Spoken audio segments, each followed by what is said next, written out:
Hello everyone, तो आप सबका फिर से स्वागत है हमारे चैनल पर। तो आज हम स्टार्ट करेंगे सैम्पल पेपर 2।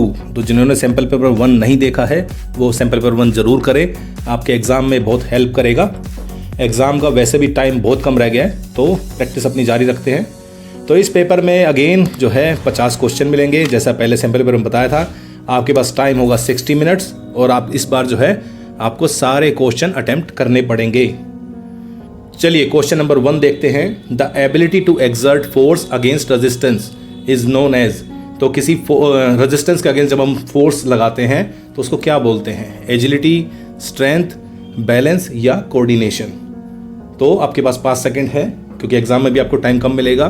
तो इसका सही आंसर है ऑप्शन नंबर बी, स्ट्रेंथ। कोशिश करिए जल्दी जल्दी आप साथ साथ में भी आंसर जो है अपने नोट करें। दूसरा क्वेश्चन है, which vitamin is essential for blood clotting. जो हमारा खून जम जाता है तो कौन सा विटामिन है जो इसके लिए ज़रूरी होता है? Vitamin A, vitamin C, vitamin K या विटामिन डी? जल्दी सोचिए इसका क्या आंसर होगा। तो इसका सही आंसर है ऑप्शन नंबर सी, विटामिन के। नेक्स्ट है, विच of the following is a communicable disease. इनमें से कौन सी संक्रामक रोग है जो एक दूसरे से फैलती है? अस्थमा, कैंसर, ट्यूबरकुलोसिस या हाइपरटेंशन? तो इसका सही आंसर होगा ऑप्शन नंबर, जल्दी सोचिए क्या होगा इसका answer, option number C, tuberculosis. जो टीबी होती है वो एक से दूसरे को फैलती है। अस्थमा, कैंसर, हाइपरटेंशन ये नॉन कम्युनिकेबल में आ जाएंगे। नेक्स्ट है, leadership that gives full freedom to group member. ये इंपॉर्टेंट क्वेश्चन है, लीडरशिप से हमेशा ज़्यादातर पूछा जाता है। तो ऑटोक्रेटिक, डेमोक्रेटिक, लेजिस्फेयर या ब्यूरोक्रेटिक? तो इसका सही आंसर है ऑप्शन नंबर सी, लेजिस्फेयर। जो है वो पूरी फ्रीडम दे देता ग्रुप में कि तुम सब काम करो, मैं फ्री बैठूंगा। नेक्स्ट है, which test is use to measure flexibility. तो फ्लेक्सिबिलिटी को टेस्ट करने के लिए कौन सा इसमें से टेस्ट है? Shuttle run, standing broad jump, sit and reach या 600 मीटर रन? तो जल्दी दिमाग लगाइए क्या होगा इसका आंसर। तो सही आंसर है इसका option number C, sit and reach test, जो कि फ्लेक्सिबिलिटी के लिए यूज होता है। What is the correct order of the what is the correct order of the food pyramid base? तो फूड पिरामिड अगर बनाए हम तो उसके बेस में कौन सा होगा? प्रोटीन, फ्रूट, फैट या कार्बोहाइड्रेट? जल्दी सोचिए, अगर पिरामिड बनाए सबसे नीचे कौन सा होगा? तो ऑप्शन नंबर डी, कार्बोहाइड्रेट। हालांकि बैलेंस डाइट में सब जो है हमें अप्रोप्रिएट अमाउंट में चाहिए, लेकिन सबसे ज़्यादा जो पोर्शन होता है हमारी डाइट में वो कार्बोहाइड्रेट होता है, इसलिए इसको पिरामिड में सबसे नीचे रखेंगे। The personality type most prone to aggression. इनमें से कौन सी टाइप वाले जो लोग होते हैं वो ज़्यादा एग्रेसिव होते हैं? Type A, type B, type C या टाइप डी? तो ये टाइप्स अपने पर्सनैलिटी वाली थ्योरी में जरूर पढ़े होंगे। तो इसका सही आंसर है ऑप्शन नंबर ए। जो टाइप ए वाले लोग होते हैं वो ज़्यादा एग्रेसिव होते हैं। साइकोलॉजी आपका बड़ा इंपॉर्टेंट टॉपिक है, इसे जरूर कवर करना, इसको बिल्कुल नहीं छोड़ना है। विच of the following asanas is best for digestion. इनमें से जो आसन है, वैसे तो हर आसन में कुछ ना कुछ फायदे हैं, हम जो ऑप्शन रहेंगे उसमें देख के बात करेंगे। तो इनमें से डाइजेशन के लिए बेस्ट कौन सा है? हलासन है, वज्रासन है, शल्वासन या ताड़ासन? तो इसका सही आंसर है ऑप्शन नंबर बी, वज्रासन, जो कि हम खाने के तुरंत बाद भी कर सकते हैं। तो क्वेश्चन वैसे भी आ सकता है। विच इज बंधा इन योगा। इनमें से कौन सा बंध है? अब जो है आपकी जो क्रिया है और बंध है, ये बड़े इंपॉर्टेंट टॉपिक है योगा में। तो मूल बंध, त्रिकोणासन, अनुलोम विलोम या कपालभाति? तो इसका सही आंसर है ऑप्शन नंबर ए, मूल बंध। तो बंध कई टाइप्स के हैं, मूल बंध है, जालंधर बंध है, ठीक है। तो इनको अच्छे से आप तैयार करिए, क्वेश्चन जरूर आएगा। The leader who makes all decision is called. भाई एक लीडर है जो सारे डिसीजन ले लेता है, तो उसको हम क्या कहेंगे? लेजिस्फेयर, पार्टिसिपेटिव, डेमोक्रेटिव या ऑटोक्रेटिक? तो लेजिस्फेयर की तो हमने बात कर ली थी अभी पहले कि वो बिल्कुल फ्री छोड़ देता है। तो इसका सही आंसर होगा ऑप्शन नंबर डी, ऑटोक्रेटिक। जो ऑटोक्रेटिक होगा वो सारे डिसीजन खुद लेगा, दूसरों पे नहीं डालेगा। विच nutrient helps in tissue growth and repair. जो हमारी टिश्यूज हैं उनकी ग्रोथ और रिपेयर के लिए कौन सा न्यूट्रिएंट हमें चाहिएगा? फैट, प्रोटीन, कार्बोहाइड्रेट या विटामिन? तो इसका सही आंसर होगा हमारा प्रोटीन। तो प्रोटीन क्या है? हमारे जो टिश्यूज है, मसल्स है, उनको ग्रो करने में भी और रिपेयर करने में हेल्प करता है। In sports psychology motivation is, again psychology, हमने काफ़ी क्वेश्चन साइकोलॉजी से रखे हैं ताकि ये टॉपिक आपका अच्छे से तैयार हो जाए। तो मोटिवेशन क्या है? एक रिवॉर्ड सिस्टम है, एक ड्रग है, एन इंटरनल ड्राइव या एक्सरसाइज टेक्निक है। तो हमेशा ध्यान रखिए ऑप्शंस में से ही आपको चूज करना है, बाहर से नहीं सोचना कि भाई बाहर से इसको ये भी होता है। जैसे रिवॉर्ड सिस्टम जो है वो भी मोटिवेशन में आएगा, एक्सट्रिंसिक में आएगा, लेकिन बेसिक अगर बात करें तो it is a internal drive. तो ऑप्शन नंबर सी इसका सही आंसर रहेगा इसमें। विच प्राणायाम बैलेंस बोथ नोस्ट्रिल? तो प्राणायाम जो है ये भी एक इंपॉर्टेंट टॉपिक है। प्राणायाम के बहुत सारे टाइप्स हैं, तो बोथ नोस्ट्रिल को कौन सा बैलेंस करता है? भस्त्रिका, कपालभाति, नाड़ी शोधन या उज्जयी? तो सही आंसर इसका रहेगा ऑप्शन नंबर सी, नाड़ी शोधन। तो प्राणायाम के जितने टाइप्स हैं, क्या क्या कैसे करते हैं, कौन सी उसमें वॉइस आती है, क्या उनके फायदे हैं, वो जरूर से प्रिपेयर करें। Which posture is performed at the end of yoga practice? इन वाले आसनास में से जब हम योगा प्रैक्टिस खत्म करेंगे तो कौन सा आसन करेंगे? शवासना, भुजंगासना, पवन मुक्तासना या त्रिकोणासना? तो योगा में क्या है कि हमने जैसे अपनी डिस्क्रिप्टिव वाली वीडियो में बात की थी योगा के बारे में कि योगा में कई कैटेगरीज आती है। कई जो है परफॉर्मेंस वाली हैं, कई जो रिलैक्सेटिव आसन है, कई मेडिटेटिव आसन है। तो जब लास्ट हो जाएगा, जब एक्सरसाइज खत्म हो जाएगी तो हम रिलैक्सेटिव आसन करेंगे, जो कि है ऑप्शन नंबर ए, शवासना। चलिए, बेनिफिट्स ऑफ प्राणायाम इंक्लूड्स। अब जैसे पहले जो क्वेश्चन है उनमें एक आंसर था, लेकिन अब जो क्वेश्चन है इसमें 2-3 आंसर रहेंगे। तो ये बेसिकली इन क्वेश्चंस के पीछे का आइडिया ये है कि आपके कॉन्सेप्ट्स कितने क्लियर हैं, इसलिए ऐसे 2-3 ऑप्शन पूछे जाते हैं। तो प्राणायाम की जो बेनिफिट है देखते हैं option. Reduce stress, improves breathing, muscle growth, enhance mental clarity. तो इन चारों में से जो है अब ऑप्शन देखेंगे तो पहला ऑप्शन कह रहा है ए और बी रहेगा बेनिफिट, सिर्फ सी और डी नहीं रहेंगे। दूसरा ऑप्शन है ए बी सी, ये 3 इसके फायदे रहेंगे। तीसरा है ए बी डी ओनली, या फिर डी ऑप्शन है बी सी डी ओनली। तो इसका सही आंसर रहेगा आपका option number C, A B D. तो प्राणायाम अगर आप करेंगे तो मसल ग्रोथ नहीं होगी, क्योंकि ये क्या है बेसिकली लंग्स को टारगेट करता है, लंग्स की प्योरिटी के लिए उन्हें साफ करता है प्राणायाम, तो इसलिए मसल ग्रोथ में ये इसको यूज नहीं करेंगे। सेम वैसा ही क्वेश्चन एक और, which of the following are types of aggression? तो इनमें से एग्रेशन के कौन कौन से टाइप्स हैं? तो आपने हमारी वीडियोस में अगर पढ़ा हो एग्रेशन के बारे में कि इंस्ट्रूमेंटल होता है या होस्टाइल होता है, पर ऐसे क्वेश्चन भी घुमा के आ सकते हैं। तो डायरेक्ट है, इनडायरेक्ट है, इंस्ट्रूमेंटल या पैसिव? तो इनमें से कौन से ऑप्शन सही रहेंगे? तो ऑप्शन आपके सामने है, देखिए एक बार इसको क्या रहेगा। तो इसका सही आंसर रहेगा आपका option number B, A B C only. तो पैसिव एग्रेशन नहीं होगा, डायरेक्ट होता है, इनडायरेक्ट तौर पे भी हम करते हैं अग्रेसिव बिहेवियर, इंस्ट्रूमेंटल भी होता है। मैक्रोन्यूट्रिएंट्स इंक्लूड्स, जो मैक्रोन्यूट्रिएंट्स हैं उनमें से कौन कौन सा रहे गए? प्रोटीन, विटामिन, फैट और कार्बोहाइड्रेट। तो इन चारों में से हमें देखना ऑप्शन में क्या फिट बैठता है, A and B only, B A B C only, A C D only या बी सी डी ओनली। तो चूज करना आपको, फटाफट चूज करिए क्या रहेगा इसका सही आंसर। तो इसका सही आंसर है आपका ए, सी और डी, ये मैक्रो में रहेंगे। विटामिन्स और मिनरल्स हमारे माइक्रो में आ जाते हैं। Characteristics of a good leader, एक जो गुड लीडर होता है, एक तो एक से कैरेक्टरिस्टिक्स और इसके टाइप्स कौन कौन से हैं, जरूर तैयार करिए इसको, 100% आएगा पेपर में। तो कॉन्फिडेंस, इनफ्लेक्सिबिलिटी, विजन या कम्युनिकेशन स्किल। तो कौन कौन सी चीज़ इसमें रहेंगे, ऑप्शन आपके सामने है। तो सही आंसर है इसका ऑप्शन नंबर सी, ए सी डी ओनली। तो जो अच्छा लीडर होगा वो फ्लेक्सिबल भी होगा। तो इसमें ऑप्शन जो लिखा है ना इनफ्लेक्सिबिलिटी, वो ऑप्शन हमारा नहीं होगा, बाकी के तीनों ऑप्शन हमारे आ जाएंगे इसमें। यौगिक क्रियाज इंक्लूड नेति, धोती, भुजंगासन या बस्ती। तो इन चारों में से यौगिक क्रिया में क्या क्या चीज़ें आती हैं? सेम ऑप्शंस वही आपके सामने, A and B only, A B D only, A C D only या बी सी डी ओनली। तो बेसिकली कॉन्सेप्ट वही है कि आपकी कितने कॉन्सेप्ट क्लियर है वो चेक करना है। तो सही होगा इसका answer option number B, A B D only. तो भुजंग आसन है वो क्रियाज में नहीं आता है, नेति, धोती, बस्ती ये सारी यौगिक क्रियाज में आ जाएंगे। नेक्स्ट है एस्पेक्ट्स ऑफ पर्सनैलिटी इंक्लूड्स, जो पर्सनैलिटी है उसके कौन कौन से एस्पेक्ट हैं, फिजिकल, मेंटल, इमोशनल या बायोकेमिकल। तो क्वेश्चन बड़ा आसान सा है ये, ठीक है, इसमें ज़्यादा दिमाग लगाने की जरूरत नहीं पड़ेगी। तो इसका सही आंसर है option number B, A B C only, क्योंकि बायोकेमिकल हमने ना पढ़ा है ना पढ़ाया है अपनी वीडियोज़ में। जो पर्सनैलिटी में फिजिकल, मेंटल, इमोशनल उसके डायमेंशन आ जाएंगे। Next, which are examples of psychological test. जो आपके सामने ये टेस्ट हैं तो कौन कौन से एग्जाम्पल्स हैं? Motivation inventory, intelligence test, blood pressure test या फिर पर्सनैलिटी इन्वेंट्री। तो ये भी क्वेश्चन बड़ा आसान सा है। हालांकि जो ब्लड प्रेशर टेस्ट है वो भी एक टेस्ट है, लेकिन वो साइकोलॉजिकल नहीं है। तो सी ऑप्शन हट जाएगा। तो ए, बी और डी, मतलब ऑप्शन नंबर सी हमारा सही आंसर हो जाएगा। Causes of non communicable disease, इसके भी देख लेते हैं क्या क्या कॉजेज हैं। पुअर डाइट, स्मोकिंग, वायरस या सेडेंटरी लाइफस्टाइल।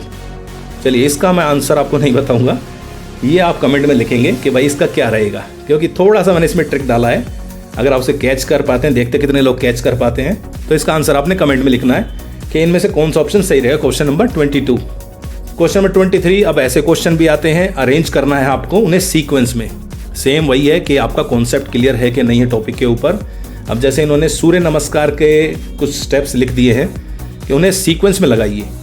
तो प्राणायाम आसना, अश्व संचालन आसना, भुजंग आसना या पाद हस्त आसना। तो इन चारों को आपको सीक्वेंस में लिखना है। ये सारे पार्ट तो हैं, लेकिन सूर्य नमस्कार जैसे आपके सिलेबस में स्पेशली लिखा भी हुआ है, तो उसको पूरा आपको अच्छे से तैयार करना है और बिल्कुल सारी तरीकों से। ठीक है, तो इसका सही आंसर देखते हैं। तो इसका सही आंसर है आपका ऑप्शन नंबर बी, ADCB। तो पहले ऑप्शन नंबर ए प्राणायाम आसना आएगा, उसके बाद पादहस्त आसना रहेगा, उसके बाद आपका अश्व संचालन आसना रहेगा और फिर बाद में भुजंग आसन रहेगा। ठीक है, तो वैसे इसके 12 पार्ट होते हैं, तो कोशिश करिए 12 पार्ट को सीक्वेंस में आप याद कर लीजिए। चलिए, फोटो वाले क्वेश्चन भी आते हैं। भाई ये फोटो आप जो है देखिए और इनमें से कौन सा ये आसन है वो हमें बताना है। हलासना, त्रिकोणासना, मकरासन या वक्रासना। तो जल्दी से दिमाग ले, क्या इसका आंसर होगा? तो इसका सही आंसर है ऑप्शन नंबर बी, त्रिकोणासना। तो आसन आप तैयार कर रहे हैं, वेरियस आसन्स, तो उनकी फोटो कैसे करते हैं और क्या फायदे हैं, अच्छे से इनको तैयार करिए। कैसे भी क्वेश्चन पूछे जा सकते हैं। राष्ट्रीय किशोर स्वास्थ्य कार्यक्रम RKSK, तो ये किस एज ग्रुप को टारगेट करता है? 0 से 5 साल, 6 से 12 साल, 10 से 19 साल या फिर 20 से 35 साल। तो जितनी स्कीम्स हैं हमने अच्छे से वीडियोस में कवर करी हैं थ्योरीज में। अगर आपने वीडियोस नहीं देखी हैं तो वो देख लीजिए ज़रूर। नोट्स वाइज ही बनाए हैं, तो इजीली जल्दी आपके जो है नोट्स रेडी हो जाएंगे। तो इसका सही आंसर है ऑप्शन नंबर सी, 10 से 19 साल के बच्चों के लिए रहता ही है। द NEP 2020 जो न्यू एजुकेशन पॉलिसी आई है, उसका स्ट्रक्चर क्या है? तो 1+2 सिस्टम है या 3+5+2+4 या ऐसे ही जो और ऑप्शन आपके सामने है। तो कौन सा इसका सही आंसर रहेगा, कैसा स्ट्रक्चर है इसका? तो इसका सही आंसर होगा आपका ऑप्शन नंबर सी, 5+3+4। ये वाला जो सिस्टम है ये इंपॉर्टेंट क्वेश्चन है, क्योंकि NEP नया लॉन्च हुआ है, तो इससे क्वेश्चन आने के चांस बहुत ज़्यादा है। Which motivation is more sustainable long term? भाई कौन सा ऐसा मोटिवेशन है जो लंबे टाइम तक टिक सकता है? एक्सट्रिंसिक, फियर बेस्ड, इंसेंटिव या इंट्रिंसिक? तो बताइए, आपका अगर मोटिवेटेड हो रहे हैं तो कोस वजह से जो है ज़्यादा रहेगा। वैसे कई बच्चे जो है ऑप्शन सी लगाएंगे, इंसेंटिव, पैसे मिल जाए तो हमारा मोटिवेशन बना रहेगा। लेकिन एज पर क्वेश्चन इसका सही आंसर होगा ऑप्शन नंबर डी, इंट्रिंसिक। कि आपका खुद का जो मोटिवेशन है, इंटरनल मोटिवेशन, वो कितना है, तब उस चीज़ को आप कंटिन्यू कर पाएंगे। How many steps are there in 1 complete round of Surya Namaskar? जैसे मैंने अभी कहा था कि सूर्य नमस्कार बड़ा इंपॉर्टेंट टॉपिक है, तो इसके कौन कौन से कितने स्टेप्स हैं? 6 स्टेप्स हैं, 8 हैं, 10 हैं या 12 हैं? तो इसका सही आंसर है आपका ऑप्शन नंबर डी। तो इसमें 12 स्टेप्स होते हैं, तो उन 12 स्टेप्स को हम सीक्वेंस में करते हैं। जरूर इसको पढ़ें जरूर। Kriyas are part of which yogic practice? अब देखिए, आपने क्रिया तो तैयार कर ली, लेकिन उसको हल्का सा हमने ट्विस्ट कर दिया कि भाई ये बता दो किस योगिक प्रैक्टिस का पार्ट है। क्रियाज आपने मेरी वीडियोस में या किसी और की वीडियोस में पढ़ लिया होगा कि ये क्रियाज हैं और इनके क्या काम है, बट एक छोटा सा हमने ट्विस्ट लाया है। तो देखिए, भक्ति योगा, कर्म योगा, हठ योगा या राज योगा? तो इसका सही आंसर है ऑप्शन नंबर सी, हठ योगा। तो हठ योगा का एक पार्ट है। तो ऐसे कई बार क्वेश्चन घुमा दिए जाते हैं। उड्डयन बंद अफेक्ट्स द, अब उड्डयन मैंने बात करी, उड्डयन बंद, मूल बंद, जालंधर बंद, ये बंद खूब आते हैं। तो ये किसको अफेक्ट करेगा? चेस्ट, एब्डोमेन, लेग्स या स्पाइन? तो इसका सही आंसर है आपका ऑप्शन नंबर बी, एब्डोमेन। तो उसको हम लॉक करते हैं। The modified Bass test assesses an athlete's balance. तो फिल इन द ब्लैंक वाला क्वेश्चन इसमें क्या रहेगा? तो मॉडिफाइड बास टेस्ट में रोलिंग आएगा, rolling balance, static balance, dynamic balance या लाइंग बैलेंस। तो कौन सा बैलेंस है इसमें फिट होगा? तो इसका सही आंसर है option number C. Which condition is commonly associated with a deficiency of iodine? तो आयोडीन की कमी से कौन सा रोग होता है?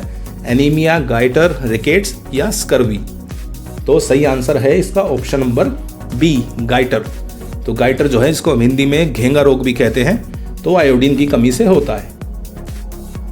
The Lakshmibai national institute of physical education LNIP।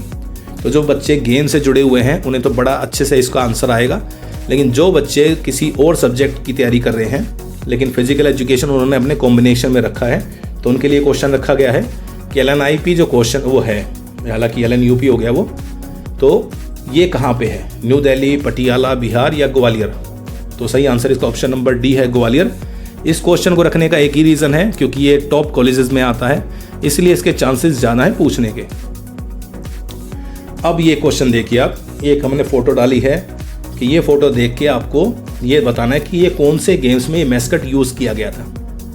अब आपने अलग अलग गेम्स पढ़े होंगे, या फिर जो ये खेलो इंडिया गेम्स हमने तैयार कराया था कि कौन से कहाँ हुए थे, आई होप आपने तैयार किए होंगे अपने नोट्स में। तो उसी से थोड़ा सा ट्रिकी एक क्वेश्चन मैंने डाला है कि आप ये मैस्कट देखिए कि ये किस गेम में यूज़ हुआ। खेलो इंडिया विंटर गेम्स 2024, खेलो इंडिया विंटर गेम्स 2022, खेलो इंडिया यूथ गेम्स या फिर खेलो इंडिया पैरा गेम्स? तो इसका सही आंसर है आपका ऑप्शन नंबर ए, खेलो इंडिया विंटर गेम्स 2024 में ये जो मैस्कट है वो यूज़ किया गया था। वैसे फोटो में इन्होंने मैस्कट दिखा दिया, अदरवाइज नेम भी पूछ सकते हैं कि वहाँ पे मैस्कट का नेम क्या था। तो ये जो है आप जरूर तैयार करिए। The first Khelo India university games कहाँ पे हुए थे? तो हमने थ्योरी में भी पढ़ाया था, खेलो इंडिया जो यूनिवर्सिटी गेम्स, पैरा गेम्स हर एक को कवर किया था। तो पुणे में हुए, भुवनेश्वर में हुए, गुवाहाटी में या बेंगलोर में? तो इसका सही आंसर है आपका ऑप्शन नंबर बी, भुवनेश्वर में हुए थे, 2020 में ये स्टार्ट हुए थे। अब चलिए नेक्स्ट क्वेश्चन है आपका केस स्टडी। मतलब आपके सामने एक केस रख दिया गया है, जैसे कि हमने पिछले वाले सैंपल पेपर में भी इसको डाला था कि कुछ सिचुएशन आपको दी है, उसी में से क्वेश्चन पूछा जाएगा। तो केस देख लेते हैं। एक कोई पर्सन है राहुल, जो 100 मीटर स्प्रिंटर है, वो प्रिपेयरिंग कर रहा है अपने अपकमिंग कॉम्पिटिशन्स की। तो उसने कोच ने जो है ना उसको नोटिस किया कि जो राहुल का जो एक्सेलरेशन फेज है वो वीक है, बट उसकी टॉप स्पीड अच्छी है। To improve his performance the coach suggest, भाई कोच ने उसको सजेस्ट किया कि आप जो है ये sprint training, sled pulls, plyometric drill अपने रूटीन में ऐड करो। ठीक है, अब इसी सिचुएशन के हिसाब से क्वेश्चन है, what aspects of Rahul sprinting is the coach trying to improve? कि भाई राहुल की जो स्प्रिंटिंग के कौन से एरिया को कवर करना चाहता है, वो इम्प्रूव करना चाहता है? Maximum speed, acceleration phase, endurance या फ्लेक्सिबिलिटी? तो इसका सही आंसर रहेगा आपका option number B, acceleration phase. आपने हमारी वीडियोस में या किसी और पर्सन की वीडियोस में या नोट्स में आपने स्पीड के टाइप्स पढ़े होंगे, बस इनको हल्का सा ट्विस्ट कर दिया गया है। जैसे आपने locomotor ability, maximum speed, extension ability, ये उसमें पढ़े होंगे स्पीड में कि उसके पार्ट हैं और कैसे इंप्रूव करते हैं। बस उसको थोड़ा सा घुमाया गया है ताकि ये देखना है कि आपका विजन कैसा है, आप उसको कितना अच्छे से समझ पा रहे हैं। सेम है, उसी से क्वेश्चन है, तो दोबारा से पढ़ने की जरूरत नहीं पड़ेगी, हम सीधा क्वेश्चन पे आते हैं। Which of the following test would be the best to assess Rahul's improvement in acceleration? तो उसने वे प्लायोमेट्रिक वगैरह स्टार्ट कर दिया, लेकिन अब टेस्ट कर लेते हैं भाई कौन सा ऐसा टेस्ट रहेगा जो एक्सेलरेशन को मेजर कर लेगा। 50 metre sprint test, standing broad jump test, shuttle run test या मॉडिफाइड बास टेस्ट? सेम मैं कह रहा हूँ कि हमें लॉजिक पे नहीं जाना, हमें ऑप्शंस में से ही आंसर देखना है कि नहीं हमने तो दूसरी वीडियो में ये पढ़ा था कि ये वाला टेस्ट होता है, तो ऐसा नहीं जाना है, हमें क्वेश्चन पे देखना है। तो इन ऑप्शंस में से सही आंसर है आपका 50 मीटर स्प्रिंट टेस्ट, तो ये मेजर करेगा उसकी। चलिए, the SEMO agility test includes movements like sprinting, backpedalling and, again fill in the blanks, कि भाई बताइए इसमें कौन कौन चीज़ रहेंगी? साइड सफलिंग, रोलिंग, हॉपिंग या स्ट्रेचिंग? मैं बताना, सूमो हमने पढ़ा है एजिलिटी के लिए है, सिंपल याद कर लिया, हल्का सा इसको घुमाया है।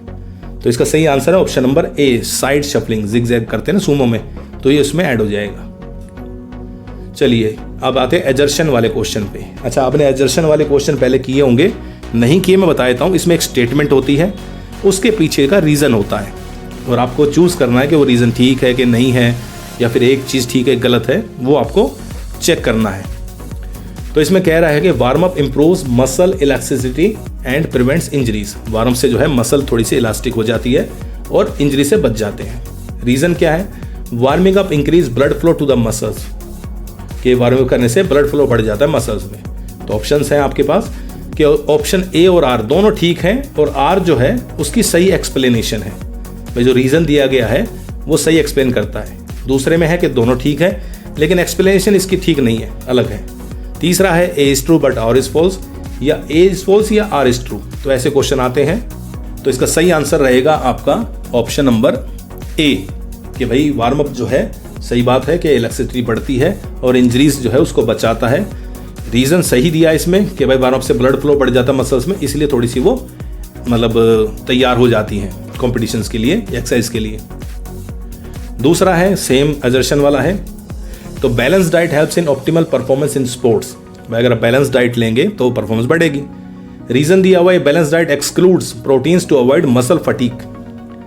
अब इसमें दिमाग लगाइए भाई क्या सही है कि नहीं है। मैं आपको थोड़ा सा इसमें टाइम देना चाहूँगा ताकि आप थोड़ा सा इसमें दिमाग लगाएं कि ये सही कह रहा है कि नहीं कह रहा है। हालांकि ज़्यादातर बच्चे पता क्या करते हैं कि हाँ ऐसे क्वेश्चन आते हैं ए लगा देते हैं कि हाँ सही कह रहा होगा, जब ऐसा क्वेश्चन बना है तो सही बात कह रहा होगा। लेकिन यहाँ देखिए रीज़न में क्या लिखा हुआ है, द बैलेंस डाइट एक्सक्लूड मतलब हटा दिया प्रोटीन को मसल फटीक के लिए, कि प्रोटीन की वजह से मसल फटीक हो जाती है, जो कि गलत है। तो इसमें ऑप्शन नंबर सी आएगा, A is true but R is false. Balance diet performance के लिए अच्छी है, लेकिन ये जो बात करें ना प्रोटीन नहीं लेना है, इसको हटा दो फटीक से बचने के लिए, वो गलत है। तो इन दोनों को जरूर आप अच्छे से मतलब ऐसे क्वेश्चन को जरूर ध्यान से पढ़ें। चलिए पैसेज आ गया, एक पैसेज क्वेश्चन आते हैं। हर साल 2 पैसेज आते हैं, देखते हैं कि इस बार कितने आते हैं। तो 2 आते हैं तो बहुत अच्छी बात है, क्योंकि इसमें से क्वेश्चन के आंसर ढूंढना बड़ा ईजी हो जाता है। तो आपके करीबन 10 नंबर बड़े प्यार से इसमें निकल जाते हैं। तो एग्रेशन पे रखा हमने passage. Aggression in sports is the use of force और energy to achieve a goal. Goal achieve करने के लिए एग्रेशन जो है हम यूज करते हैं as a energy. It can be instrumental और hostile. Instrumental aggression is goal directed while hostile aggression is driven by emotion. Coaches and players must recognize the difference to ensure fair play. तो हमने passage छोटा रखा क्योंकि ज़्यादा लंबा passage क्या होता है कि फिर बच्चे सोचते हैं इतना लंबा पैसेज, लेकिन पेपर में पैसेज थोड़ा बड़ा आएगा। ठीक है, तो हम धीरे धीरे से आपकी जो है स्ट्रेंथ बढ़ाएंगे, पहले छोटे पैसेज फिर धीरे धीरे बड़े पैसेज। तो व्हाट इज इंस्ट्रूमेंटल एग्रेशन? भाई इनमें से इंस्ट्रूमेंटल एग्रेशन क्या है? गोल डायरेक्टेड है, इमोशनल ड्राइवन है, रैंडम है, डिफेंसिव है। तो सेम अगर आपने साइकोलॉजी वाले टॉपिक तैयार किए हैं, एग्रेशन के टाइप पढ़े हैं, तो इंस्ट्रूमेंटल क्या होता है? वो हमारा गोल डायरेक्टेड होता है कि हमें एक अपना गोल जो अचीव करना है, उसी को हमने इसने घुमा के थोड़ा सा पूछा है। अगला क्वेश्चन है hostile aggression is mainly caused by. जो होस्टाइल एग्रेशन किस वजह से होता है? रूल्स, कामनेस, एंगर या स्ट्रेटेजी। तो होस्टाइल एग्रेशन किस वजह से आता है? गुस्से की वजह से आता है, जिसमें तोड़ फोड़ मचा देते हैं। What is the role of a coach in managing aggression? भाई कोच का क्या रोल रहेगा एग्रेशन को मैनेज करने के लिए? Encourage hostility, promote fair play, ignore conflicts या इंक्रीज कॉम्पिटिटिवनेस। तो कोच क्या करेगा? हमेशा प्रमोट करते हैं फेयर प्ले को। तो ऑप्शन नंबर बी इसका सही आंसर रहेगा कि सभी लोग जो हैं अच्छे से खेलें ताकि किसी को चोट वगैरह ना लगे। फिर है aggression use to injure others. भाई कि दूसरे को चोट पहुंचाने वाले एग्रेशन को क्या कहते हैं? अभी हमने बात करी थी, इंस्ट्रूमेंटल, होस्टाइल, मोटिवेशनल या मेंटल। तो आंसर बड़ा इजी है, होस्टाइल एग्रेशन उसको बोलते हैं। तो ऑप्शन नंबर बी इसका सही आंसर होगा। 45 क्वेश्चन है aggression that leads to scoring a goal. अब एक गोल स्कोर करने के लिए जो एग्रेशन दिखाया जाता है उसको क्या कहेंगे? तो बात हम कर चुके हैं, सीधा आंसर है, 4 ऑप्शन की जरूरत नहीं है।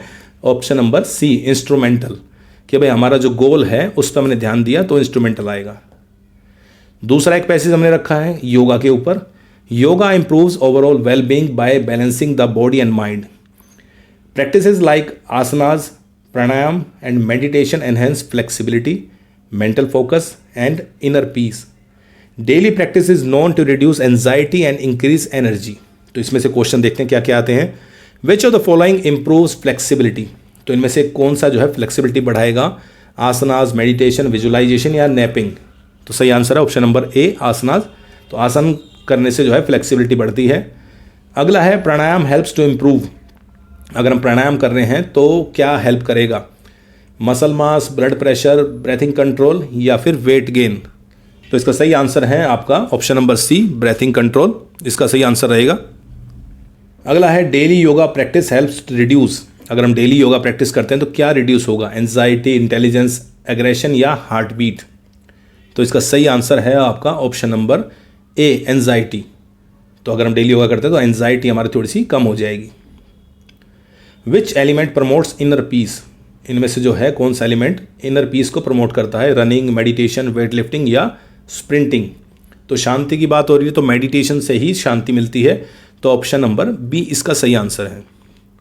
लास्ट क्वेश्चन है हमारा, मेडिटेशन इंप्रूव्स। अब मेडिटेशन करने से क्या इंप्रूव होगा? मेंटल फोकस, एपेटाइट, एंगर या फिर हेयर ग्रोथ। अब बच्चे सोच सकते हैं भाई मेडिटेशन करने से तो मेरा गुस्सा भी कंट्रोल रहता है, बट मैंने कहा ना कि क्वेश्चन में हमें सबसे बेस्ट वाला आंसर लगाना है, तो आता है वो मेंटल फोकस, ऑप्शन नंबर ए। तो ये थे सैम्पल पेपर 2 के 50 क्वेश्चन। आई होप आपको वीडियो अच्छी लगी होगी। वीडियो अच्छी लगी है तो लाइक, शेयर, कमेंट जरूर करें, और आपका जो स्कोर है वो भी इसमें मेंशन करें कि आपके कितने स्कोर किए हैं, ताकि हमें भी पता चले आपकी प्रैक्टिस कैसे चल रही है, ताकि हमें मोटिवेशन मिले कि हम और ऐसी वीडियोस बना सकें। तो चलिए मिलते हैं अगली वीडियो में एक नए कॉन्सेप्ट के साथ। Thank you.